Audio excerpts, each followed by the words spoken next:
Australia के खिलाफ squad announce होने के बाद अब पाकिस्तान की प्लेइंग 11 क्या होगी या क्या होनी चाहिए, इसके ऊपर बात करेंगे, क्योंकि आज ही पाकिस्तान क्रिकेट बोर्ड ने इस सीरीज के लिए अपने स्क्वाड की जो अनाउंसमेंट कर दी। स्क्वाड में आपको बताता हूँ, फिर उसके बाद प्लेइंग 11 भी मैं आपको बताऊंगा। लेकिन सबसे इंपॉर्टेंट जो चीज थी वो ये थी कि मोहम्मद रिजवान ड्रॉप हो गया, जो कि शायद मेरे हिसाब से नहीं होना चाहिए था। जो हमारा पिछला 25 का सीजन था उसमें दूसरे नंबर के ऊपर सलमान अली आगा के बाद जो हमारा टॉप स्कोरर था ओडीए के अंदर वो मोहम्मद रिजवान था, लेकिन मोहम्मद रिजवान को ड्रॉप कर दिया गया। पहले भाई साहब कैप्टनसी छीनी गई, फिर उसके बाद टी20 टीम से ड्रॉप, फिर अब ओडीए टीम से भी भाई साहब ड्रॉप। अब एक टेस्ट रह गया, मुझे लगता है कि इस बंदे को वहां से भी ड्रॉप कर देंगे। लेकिन स्क्वाड पहले सुन लो, फिर प्लेइंग 11 में आपको बना के दूंगा। बाबर आजम, शहजाद अफरान, अब्दुल समद, शामिल हुसैन, ये तो हमारे बैटर्स हो गए। विकेट कीपर बैटर्स में रोहेल नजीर, मोहम्मद गाजी गोरी, ऑलराउंडर के अंदर सलमान अली आगा, शदाब खान, मां सदाकत। सलमान अली आगा वो इस कैप्टनसी करेंगे। फास्ट बॉलिंग के अंदर अगर आप देखें तो वहां पर हमारे पास स्पिनर्स भी मौजूद हैं, जिसमें शाहीन शाह अफरीदी, नसीम शाह, हारिस रऊफ, अबरार अहमद, सुफियान मुकीम, अहमद दनल, अराफात मिनाज। ये हमारा स्क्वाड है जो ऑस्ट्रेलिया के अगेंस्ट आपको देखने को मिलेगा, जो कि आज ही पाकिस्तान क्रिकेट बोर्ड ने अनाउंस किया है।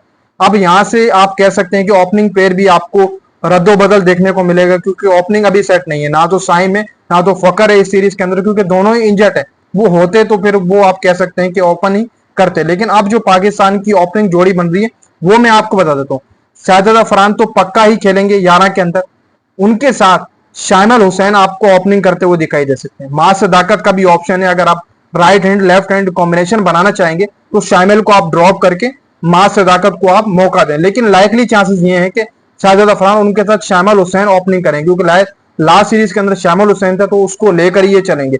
अगर शामिल को ड्रॉप करके अगर आप ऑस्ट्रेलिया के खिलाफ शाहजाद अफरान और मां सदाकत की ओपनिंग कराते हैं तो left hand right hand combination भी आपका सेट हो जाएगा, जो कि मेरे हिसाब से होनी भी चाहिए। चलो शाहजाद अफरान, शामिल हुसैन या मां सदाकत, इन दोनों में से शाहजाद अफरान के साथ शामिल या फिर मां सदाकत, इन दोनों में से कोई एक बंदा ओपनिंग करेगा। फिर नंबर 3 पर बाबर आजम, फिर सलमान अली आगा, फिर अब्दुल समद को ये पक्का खिलाएंगे, फिर रोहेल नजीर या मोहम्मद गाजी गोरी, इन दोनों में से एक विकेट कीपर खेलेगा। क्योंकि आप सब लोगों को पता है कि रिजवान ड्रॉप है, तो रोहेल नजीर या मोहम्मद गाजी गोरी, इन दोनों में से एक विकेट कीपर को मौका दिया जाएगा।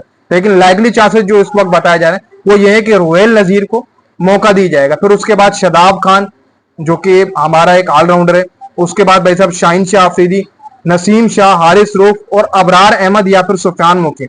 ये पाकिस्तान की प्लेइंग 11 बन रही है। अगेन मैं आपको बता देता हूँ, देखो भाई शहजाद अफरान तो ऊपर ओपनिंग करेंगे, उनके साथ शामिल हुसैन या मां सदाकत। फिर उसके बाद भाई साहब बाबर आजम, सलमान अली आगा, अब्दुल समद, रोहेल नजीर या मोहम्मद गाजी गोरी, इन दोनों में से एक विकेट कीपर खेलेगा। शदाब खान, फिर खेलेंगे शाहीन शाह अफरीदी, नसीम शाह, हारिस रऊफ, फिर उसके बाद अबरार अहमद या सुफियान मुकीम, इन दोनों में से ये पाकिस्तान की बेस्ट प्लेइंग 11वें नंबर के ऊपर अबरार अहमद लाइकली चांसेस से खेलेंगे, क्योंकि वो ओडी टीम में लगातार खेलता हुआ था, तो उसको ये कंसीडर करके जो है वो आगे लेकर चलेंगे। तो ये पाकिस्तान की बेस्ट प्लेइंग 11 बन रही है।